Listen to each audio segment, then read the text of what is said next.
안녕하세요, 아님말고입니다. 정치에 관심 있으십니까? 우리나라만큼 정치에 관심 있는 나라가 있나 싶어요. 처음부터 그런 것 같진 않아요. 10년, 20년 전만 해도 정치가 약간 어른들의 전유물이었는데, 지금은 학생 때부터 관심을 갖고 자신만의 정치색을 가지고 있는 학생들이 진짜 많은 것 같아요. 이유야 여러 가지가 있죠.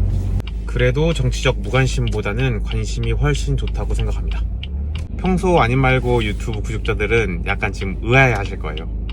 이 자식이 왜 정치 얘기를 하지?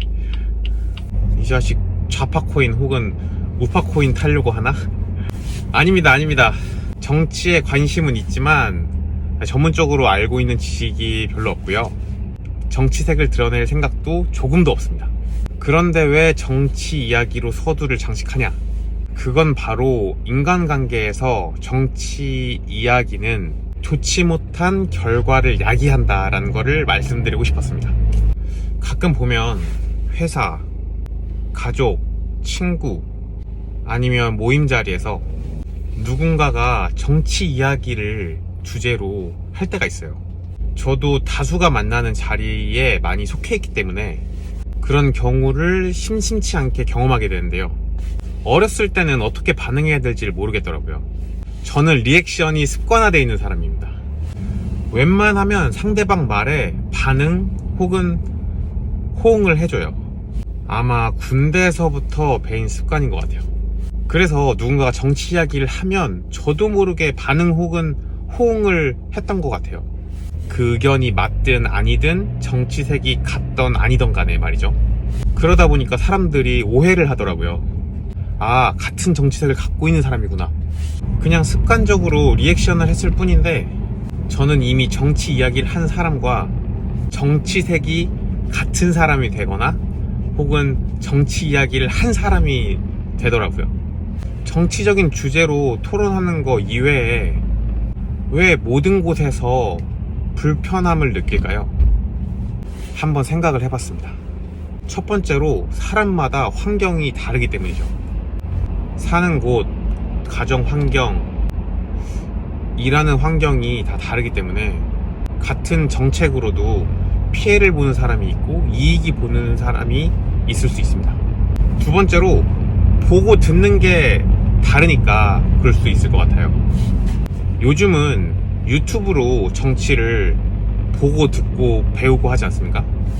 그런데 알고리즘으로 재단된 보고 싶은 정치 뉴스만 접하게 되니까 같은 사건에도 자신의 정치색으로 해석을 하는 것 같아요. 그러니까 다를 수밖에 없죠. 저도 양쪽 뉴스를 다 들으려고 노력하긴 하는데 그래도 많이 보는 쪽은 저와 정치색이 같은 뉴스를 많이 찾긴 하는 것 같아요.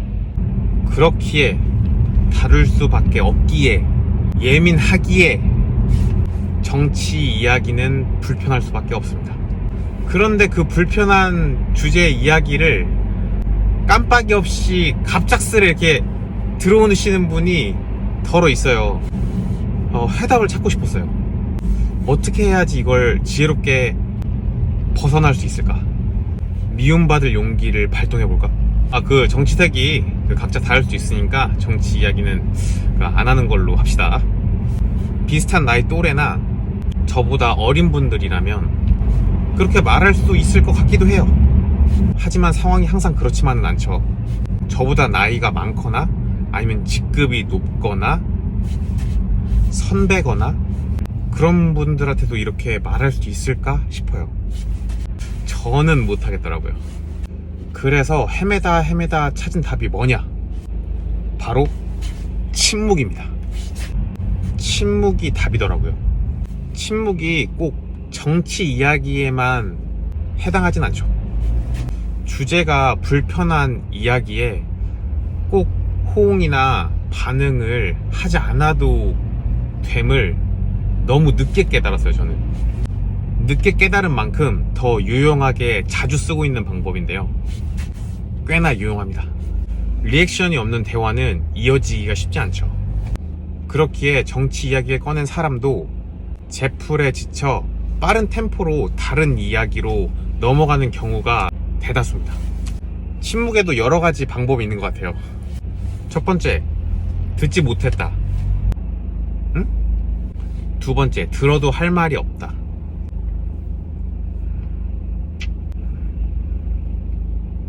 세 번째, 관심이 없다. 여러분도 누군가가 깜빡이를 켜지 않고 갑자기 정치 이야기를 한다면 적절한 침묵의 기술을 사용해보는 게 어떨까요? 분명 적은 에너지로 더 나은 관계를 유지할 수 있습니다. 아님 말고.